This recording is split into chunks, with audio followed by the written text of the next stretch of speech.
Okay, I share a lot of style strategies on my channel, but honestly, nothing is more important than color. At the end of the day, nothing is more important, more transformational, and more controversial than color. And I have some really controversial color philosophies and color strategies to share with you in today's video. And I think they're gonna change your life. They're definitely gonna change the way that you look at color. So welcome if you're new here. My name is Netta. I'm a personal stylist, and my whole focus is to help you build your best wardrobe over 50, because I feel like it's a slippery slope. It gets a little harder after 50, and I'm here to encourage you to look and feel your best and your most confident every single day. So, of course, I have some resources. I have my Modern Classics Wardrobe Guide, which I definitely would recommend checking out for fall, winter. It's going to help you build the foundation of your fall, winter wardrobe.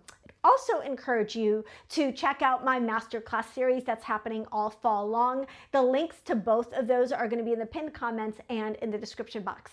Let's get started, because I do have a lot of thoughts about color. First of all, thank you for noticing. Thank you for noticing that I am wearing my very best color. My very best color, my signature color, which I'll get to in a minute, but my signature color is red.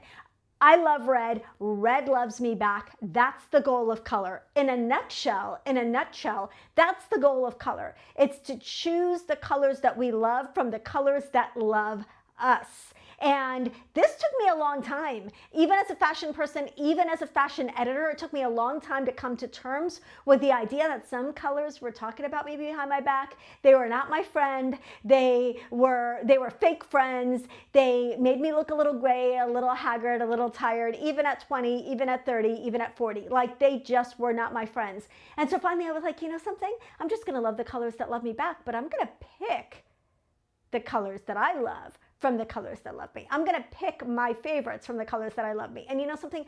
Red and I have a completely uncomplicated love relationship. We just love each other. We just love each other. When I'm in a bad mood, red lifts me up. When I'm looking a little tired, red gives me life. Like, it is that kind of color. And because of that, it changes and simplifies everything in my life. So recently I was on a podcast where I was interviewed, and the person asked, what are your thoughts about color? Like, do you still think color theory is a thing? And I was like, you do not want to get me started on this. You don't want to get me started on this, because I have so much to say. But I was like, yes, it's still a thing.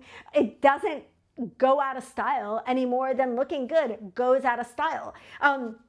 The reason I think understanding your best colors is so important is because I don't want to work that hard to overcompensate for colors that don't do me justice. When I wear colors that don't look good on me, I got to do a lot of extra work here. I've got to sleep more. I've got to wear more concealer. I've got to just do so much finessing to get those colors to make me look the way that red makes me look right out of the gate. So that's my philosophy about color. And like I said, I have a lot to unpack for you in today's video. The first thing I want to talk about is just kind of to preface this, besides that other preface that I just made, but is that there's so much emphasis on the wrong things when it comes to talking about color and color theory in general. There's a lot of emphasis on the wrong things, and we get hung up on things like undertone and like season and like which exact shade of blue should I wear, when it's a lot simpler and a lot broader and a lot more intuitive and a lot more artistic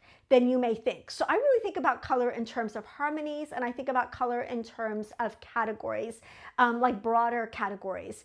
And I really think about color in terms of, what do people see when they first look at you? So this is kind of an intro to the color system that I use. It's based on what is the dominant thing about you that people see. When people look at me, they see deep. They see someone with deep coloring. I've got dark hair, dark eyes, medium skin. Like, there's depth to my coloring. When people look at someone like Julianne Moore, they see warmth. When they look at someone like Reese Witherspoon, they see light. When they look at Jennifer Aniston, they see an overall muted and soft and subtle, where everything is blended together, color type. When you look at someone like Angelina Jolie with her natural hair color, you see someone who's bright, where there's a lot of contrast.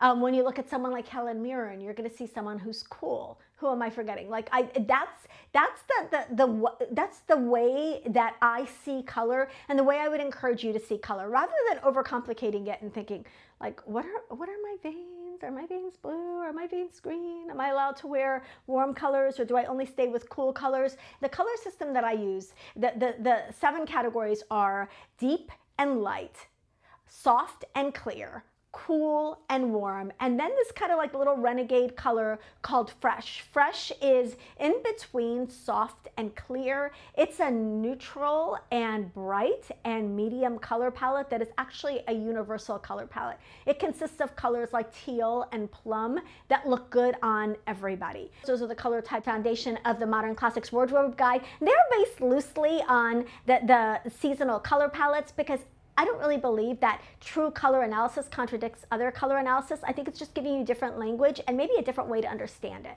So it's not like, oh, if you heard that you were a spring, you're going to be either a light or a soft, right? Like, but it's still the same. Your color palette is probably not significantly going to change. What does change your color palette, however, is age and changing your hair color and other factors. So we will get into that, but we're really looking at what do people see when they first look at you. And then you're looking at that color, using that name, that term that describes your coloring to also describe the colors that you wear. So if you've got deep coloring, you wear deep colors. If you've got light coloring, you wear light colors. If you've got soft coloring, you wear soft colors, etc., etc. That's an oversimplification, but essentially you're looking for colors that you wear to harmonize with the colors that are already on you. And when colors harmonize, they don't look like they stand off of you. They don't look like they are separate from you, but they look like they blend with you and they suit you and you suit them. And again, it's a color that you love that loves you back. Okay, so that's the first thing I want to say, that it's really about looking at what stands out on you. That's going to be what we're going to use to kind of determine the color palette that is going to be your best color palette. Now, the next thing I want to talk about is my kind of controversial insistence that we all stick to essentially a 4 neutral color palette as the foundation of your Modern Classics guide. So when you're looking at building out, just say you've had some kind of weight transition or some kind of lifestyle transition, and you suddenly find yourself in a position where you need to buy a lot of new clothes. I always suggest then starting with Modern Classics, because they're stylish but not memorable, and you can get a lot of use out of them, especially if you're going through some sort of size transition. But then those Modern Classics need to be in a color palette that suits your coloring, and that's determined by your color type. So the color palettes, are going to have, each of them is going to have a light, a medium, and a dark neutral, and each of them is going to include denim blue as the 4th neutral, because denim blue is a neutral that works for everybody. I'm going to pop up my color palettes again here. I'll show them in another recent video, but you're looking at a light, medium, and dark neutral. These are not the only combinations of light, medium, dark neutral by any stretch. These are just ones that I happen to pick for fall, but I firmly believe that until you have that foundation, the 20 or so Modern Classic wardrobe essentials in your neutral colors, you should stick to those 4 neutrals to start with. You want the denim, you want your version of white, you want your version of black, and then you want a medium color. And so choose those 4 neutrals, get that base built first, but then see it as the beginning and not the end. This doesn't mean that if you wear black and navy, that I'm telling you to get rid of navy, or that if you wear black and brown, that I'm telling you you can't do both. What I'm saying is establish the foundation first in one of the dark neutrals, or one of your neutrals, and then add, after you've got those Modern Classic boxes checked, you can add as many neutrals as you want, because we all know that neutrals go with other neutrals. So as long as those colors love you back, add as many as you want after you get that initial wardrobe color palette filled out. Okay, so the light neutrals are going to include ivory, cream, white, optic whites, dark white, like all different versions of whites. The dark neutrals, espresso, charcoal, navy, black. Those are the dark neutrals. Medium neutrals can be anything. Again, everyone gets denim as that default neutral, but medium neutrals can be camel, they can be gray, they can be, any version of beige or taupe or stone, but they can also be olive, they can also be burgundy. And for those of us who are brunettes, olive and burgundy are really great medium neutrals, because often camel is not going to be our best friend. And in a lot of wardrobe color palettes, you see white, camel, and black, and I will tell you, those 3 colors together suit nobody, because at the end of the day, I'm going to say this, I've said this before, you can have beige or you can have black. Generally, you can't have both. And what I mean by that is that most people look either best in beige or camel, or they look best in black. Very few people look good, equally good in both of those neutrals. Yes, they're out there, but they're few and far between. Okay, now let's move on to my next controversial color statement. It's why hair color changes everything. We're talking about the dominant color characteristic. When you describe a friend, you don't say, oh, there's my friend over there with the blue eyes. You say, oh, there's my friend over there with the blonde hair. Like, that's what people use to describe you, and that's the dominant thing that people are saying about you. Nobody can look at me and not know that I'm a brunette. Like, it's obvious that I'm a brunette. Even if that brunette partly comes from, every 6 weeks hair color appointments with my stylist, Vonda. Like, I'm definitely a brunette. And so your hair color is a dominant factor in your color type. And if your hair color changes, your color type may change. Usually does change.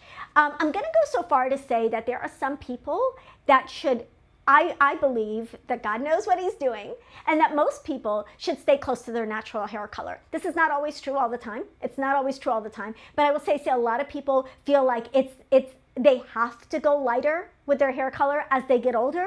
And they have to go lighter and blonder and softer, and that is not necessarily true. Going lighter with your hair color, if that's not a flattering color for you, is going to make you look older and tireder. It's not going to have the opposite effect. So not everybody is meant to be a blonde. I just did a little, a social media post where I showed myself as a blonde. Not a good look. Like, that was not. So I really feel like most dark brunettes should probably stay in the dark brunette or medium to dark brunette range. I also feel like most redheads should stay redheads. And yes, I know a lot of women are going to want to embrace their gray, embrace their silver, but just recognize that when your hair color changes, everything changes. So if you go from brunette to silver, if you go from blonde to silver, everything is going to change. If you go from red to silver, don't. In general, I don't think redheads most of the time are happy with the results if they go silver with their hair. It's a 180, right? It's like a complete opposite. Is it 180? Yeah, it's 180, I think. It's a complete opposite. And it changes everything. It changes everything. And often I think you end up not being satisfied with the result, and the color just does not look as harmonious on you. Because if you've got warm coloring and red hair, chances are that warmth goes through all of your coloring. It's not just in your hair, right? Okay. So hair is your largest color palette. It dominates more than your skin. And again, it's a thing that people see about you first, more than your skin tone, for the most part, and definitely more than your eye color. Going darker with your hair color increases contrast. Going lighter makes your contrast lighter. And I will talk a little bit more about contrast, but the lighter that you go, the less contrast that you have, and the less contrast that you look good in, and less contrast that you can wear. The darker that your hair is, the more contrast you have, and the more contrast you look good in. Okay, think of your hair as the background, for all of your outfits, and truly, our beauty is often, this portrait section of us is often the only thing or the main thing, and definitely usually the first thing that people see about us. Okay, another thing I wanted to say about, just going back to my color system for a moment, most people in my color system are neutral.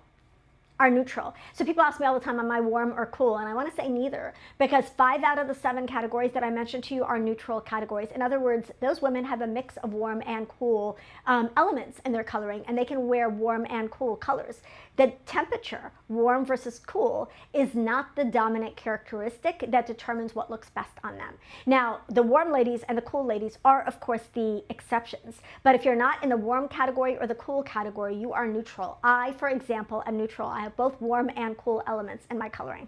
Just wanted to say that. So the obsession and the overemphasis on looking at the veins in your arm and trying to determine if you're warm or cool, I think is misleading and kind of takes you down a rabbit hole that doesn't have a good destination. Okay, next I'm just going to talk about gray hair again. Just give me a second, because when your hair color changes, everything changes. And when your hair color changes to gray, you are going to be cool. Even if everything else is warmer on you, again, second guess it. If everything else is warmer, you may not want to go gray. But if everything else is warm, when your hair goes gray, everything is going to change in terms of your color palette. And everything is going to end up leaning cool, so that you're going to be limited then to a neutral to cool color palette. Now, that might be great for you. That might be what you want. But it's just important to know that and to keep that in mind. Gray hair is a commitment. Keeping your hair its natural or original color is a commitment. Either way, they are a commitment, especially during any kind of transitional time. So keep that in mind. Gray hair is not necessarily the easiest solution and the easy way out. I don't have anything against gray hair. I love gray hair and it looks stunning on some women. But I just want you to know going into it that the color palette of your wardrobe is going to change and your entire color palette is going to change. Okay. Often gray hair also lowers our contrast level, which can be something a little unexpected and something that you have to take into account when you're getting dressed. Okay, next I want to talk about color contrast. So color contrast is, and I kind of broke it down quickly in a couple of videos ago, but it's the difference between the lightest and the darkest coloring on you. And in general, we're really talking about the difference between your hair and your skin color. The higher your contrast, the higher the contrast of your clothes. The lower your contrast, the lower the contrast of your outfits. But again, we're really focusing in this case on the colors that you're wearing close to your face. If you're wearing a black top and white pants, the contrast is not going to be nearly as significant as if you're wearing a black and white striped top. Then the color contrast is right up next to your face and makes a bigger difference in the way that you look. So contrast, it can be a really critical role, but most people, almost everybody, looks good in a medium contrast combination. So if you're looking at a grayscale of color, you're looking at the lightest color to the darkest color, most people can do light to medium or medium to dark. But the people with the highest contrast, people like deeps and clears generally have higher contrast. Those are the people that look best in their lightest color and their darkest color together right up next to their face. Okay, so everybody else, just do medium to low contrast if you want, and that's going to be your best option most of the time. Okay, next I want to talk about how to wear your worst colors. Like, people are like, but I love beige. I'm just going to keep wearing beige. Or I love purple. Actually, most people look at them in purple. But I love whatever. I love orange, and orange doesn't love me back. What do you do when you've got colors that you love that don't love you back? This has been my life story, because I love pale pink more than life itself. But pale pink does not like me and talks about me behind my back. Same with camel. Same with camel. And so there are strategies for this, of course. The first thing I want to say is move them away from your face. And I don't want to say that only the color close to your face matters, because that's not true, but the color close to your face definitely matters the most. So the colors that are the closest to your face are the ones that are going to make the biggest difference and biggest impact on how rested and refreshed and revitalized you look, right? So move colors that don't love you back farther away from your face. Next strategy I would say is, if you are wearing a color close to the color of your face up here, then add a necklace or a scarf or some kind of accessory close to your face. You're going to have to compensate a little bit with makeup. You're going to have to compensate a little bit with accessories. You're going to have to do something up here that's going to bring some of your best colors closer to your face.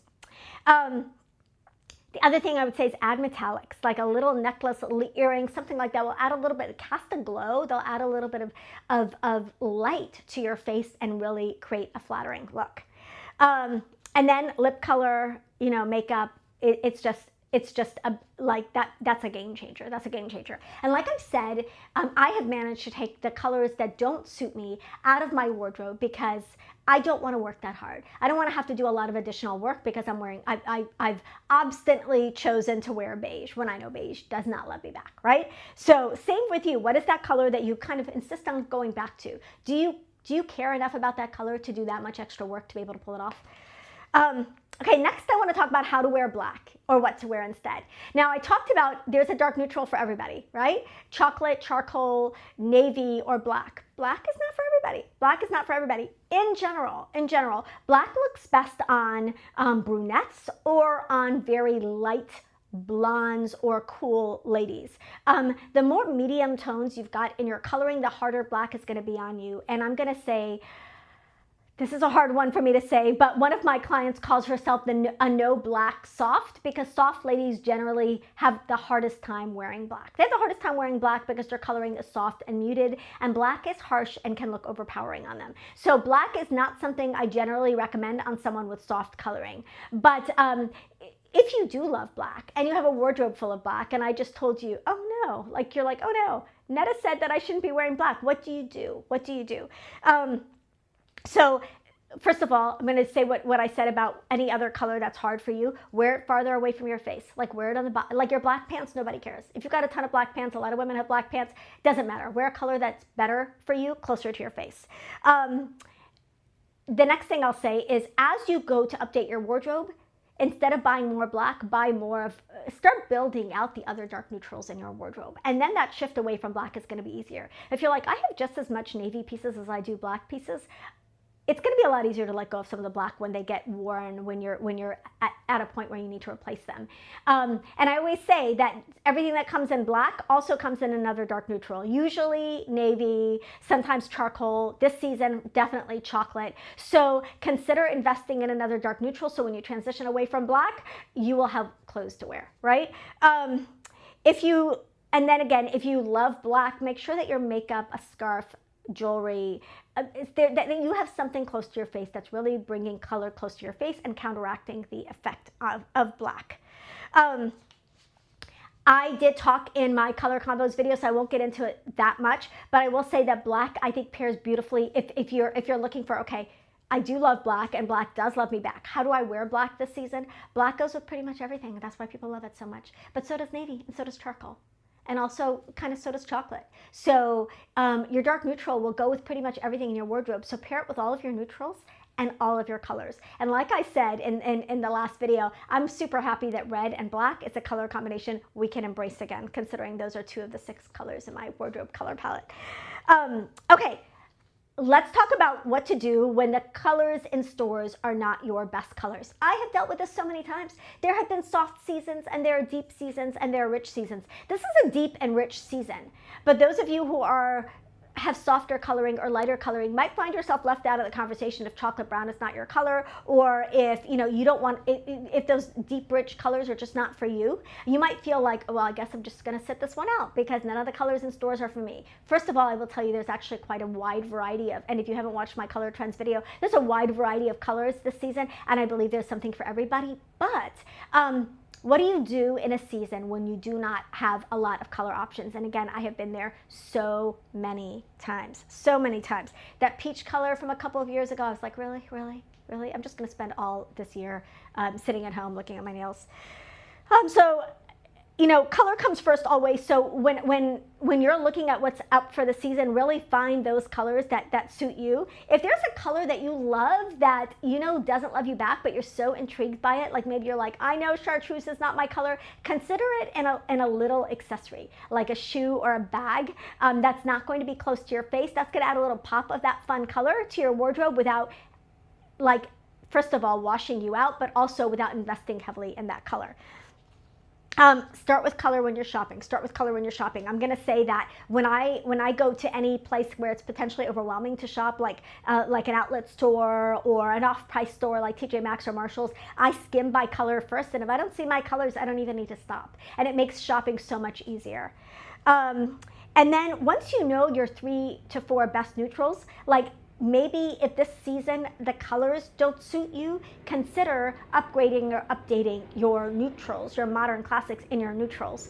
And then when your color is in stores, buy it. I've heard from a lot of ladies who love chocolate brown that, oh my gosh, finally chocolate brown is available again. And I will say the same about burgundy. Like, colors are not always readily available in stores. So when you find it, that's when you buy it. And it's going to go back to my mantra, buy it when you find it, not when you need it. Because often you can be like, well, I will buy that brown skirt next year. Who knows whether the brown skirt's going to be available next year. If brown is a color that really suits you and that you can build your wardrobe around, you need to buy it now. So I think that, all of these strategies hopefully will help you make the most of whatever is happening in color in your wardrobe. Okay, next I want to talk about colors that work for almost everyone. There are some universal colors, and fortunately some of them have been trending lately. So if you're finding, again, chocolate and burgundy are not your thing, you'll find other colors that will suit you in this roundup. So teal is a color that works on pretty much, it works on everybody. And the key with a universal color is that it's medium, it's neither warm or cool, and it's neither light or dark. That's what makes these colors universal. So when people say blush is a universal color, I'm like, blush is not a universal color. I am living proof that blush is not a universal color because it's light and soft, and that doesn't suit everybody. Teal suits everybody. Another color that suits everybody are like plum and berry colors. And then their counterpart, burgundy. So burgundy feels a little harsh or a little rich or a little dark for you. Go for plum and berry. They're going to give you that same effect, but they are more universal. So again, they are medium, they're neutral, and they are not, they're not going to push anybody out of the color equation. Plum and berry work on everybody. Another color that works on almost everybody is olive. Olive, the caveat I will say about olive is that sometimes you'll see a warmer olive and sometimes you'll see a cooler olive, but a neutral olive in the medium range is going to be a color that suits everybody and every color palette. The final color I will say, and I'm sure there are others, that I think that definitely suits everybody is denim blue. And that's why I added as a throwaway neutral, like a default neutral in everybody's color palette, because everybody wears jeans, everybody needs that default neutral of denim.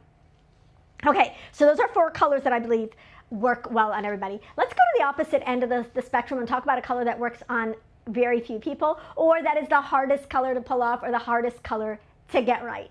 Can you guess what that is? It's yellow. It's yellow. Yellow is the color I get more questions about. I get so many questions about yellow. I don't think I can wear yellow. There's so many shades of yellow, and whether or not you can wear yellow is going to come down to the shade that you're choosing. So there's just and choosing the right shade of yellow is a genuine challenge. So I'm going to pop up a little picture here of like all the different yellows, but it's not can I wear yellow, it's which shade of yellow can I wear. Now there are ladies that really probably should avoid yellow, and it's going to be the cool ladies. So unless it's a really icy lemon yellow, if you've got cool coloring, you're going to want to avoid yellow. But for everybody else, there's a yellow out there that suits you. It's just a matter of finding it, and I know that can be tricky. So cool lemon is icy colored. Warm mustard is going to be rich and earthy, but they can both be, they can both be risky. We're seeing a lot of mustard this season, and in general, it looks best on warm and deep ladies. The safest version for most people is like gold, butterscotch, or maybe like a muted ochre, but even those are not going to be universal. So there are yellows for different people, and I'll put up something about that in my blog post about like what yellow should you wear if you've got soft coloring, what yellow should you wear if you've got warm coloring or fresh coloring or deep coloring. I'm going to talk about that in the blog post a little bit more, because otherwise we could go on about this for a long time. But yellow is tricky. It can definitely bring out your sallowness. It can bring out your redness. But it's a key. Obviously, butter yellow dominated spring, summer, and then mustard. We're seeing a lot of like those mustard shades in fall, winter.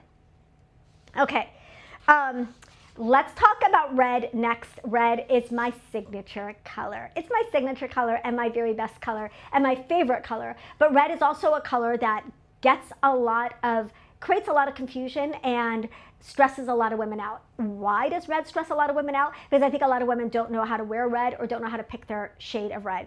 Now, the opposite of yellow, I feel like red is a color that everybody can wear. It's just about finding the right shade of red. So there's a red out there for everybody, whereas there is not a yellow out there for everybody. But red is really one of those colors that if you get the shade right, it will work for you, and it can be like a huge lift and boost in your wardrobe. So red mirrors, like the blood flow that we have. It gives warmth to our skin. It's also a very powerful and positive color. So if you are drawn to red, don't give up on finding that ideal shade. So I, again, put up a graphic here with different shades of red, but from pinky-based reds to orangey, like based reds, to neutral reds that are right in the middle. Like there is a red out there for everybody.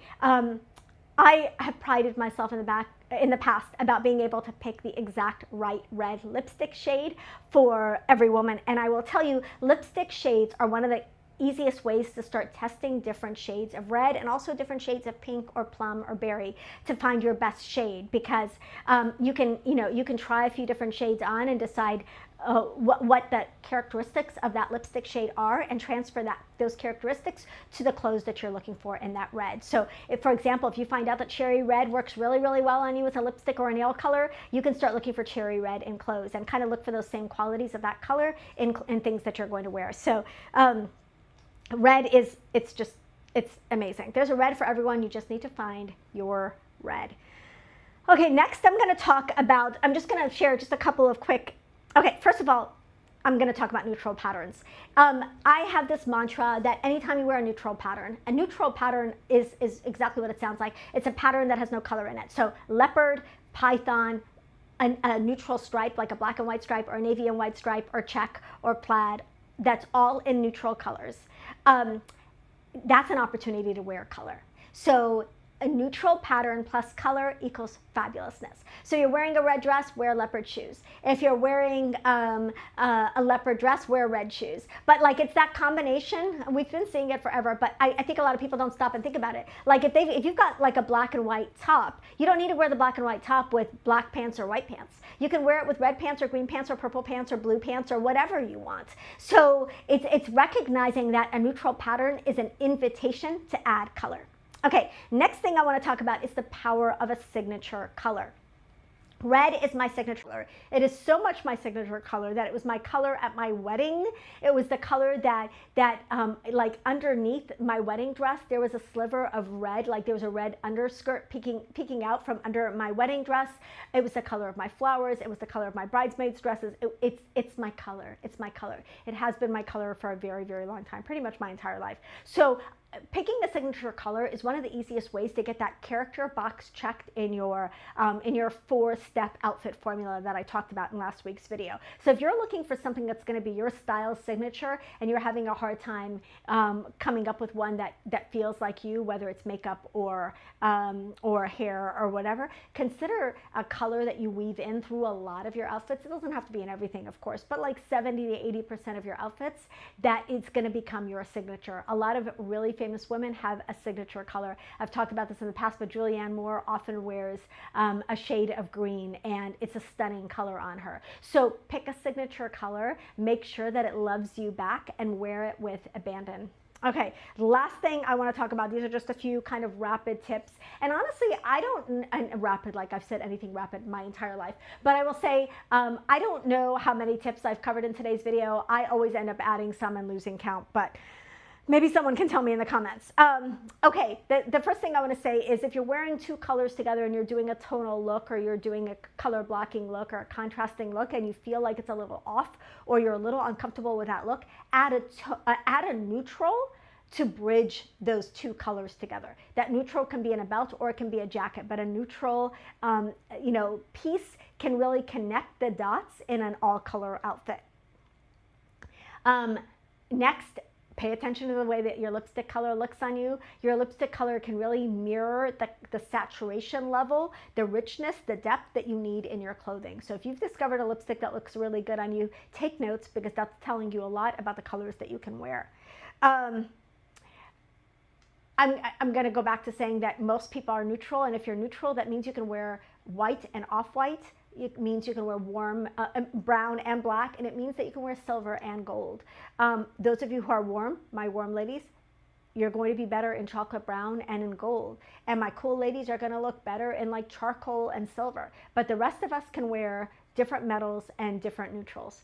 I will say, and I forgot to mention this earlier, if you have a hard time finding colors that suit you, consider, in the stores right now, consider a store like Kettlebell Color, which is based on seasonal color analysis, I believe, but they have every color. So like the t-shirt comes in a million different colors because their idea is to check all the color boxes for all the different color types. So if you're like, I can't find a bright white, or I can't find a chocolate brown, whatever, that's the place to look.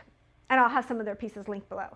I will say another thing is that saturation and texture is going to change the way a color looks.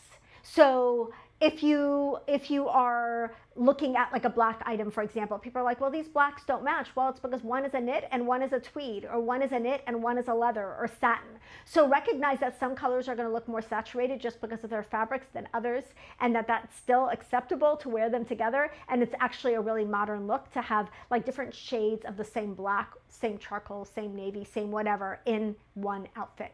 I will also say that in terms of those different shades, if you really are classic and you really like your blacks to match, then get them from the same store at the same time and wash them together. That's the secret to getting all the blacks matching, all the navies matching. And I think it's also important to see yourself in a couple of different lighting scenarios before you judge the way that a color looks. If you've got like harsh overhead lighting or harsh outdoor like bright sunlight, you're going to find that almost no color is going to justify for like really harsh middle of the day sunlight. So make sure you're looking at yourself in a variety of colors when you're really kind of trying to make that call about your best colors. And you know, if you're still in that process of determining what your best colors are. Okay, that's a lot. That's a lot. I could keep going, as you can tell. I hope that one of these tips resonated with you and changed your approach to color. I'm going to say at the end of the day that if you listen to nothing else I've ever talked about on my channel, find a color that makes you happy and that loves you back. That is such a transformative thing. And with so many people just seeing us on video or seeing us in pictures or seeing us face to face as we're talking, color in that case becomes more important than anything else we do for our style, more important than fit, more important than flattery, more important than body type. It's the single most kind of significant role that any item plays in your wardrobe is the role of color. So I hope that was helpful and maybe takes a little bit of the pressure off, because I'm giving you permission to focus on color right now and let all the other pieces fall into place. Okay, I love you guys. I hope that you enjoyed this video. If you did, don't forget to give it a like, and then of course subscribe so we can hang out some more. I'll see you in the next one. Bye.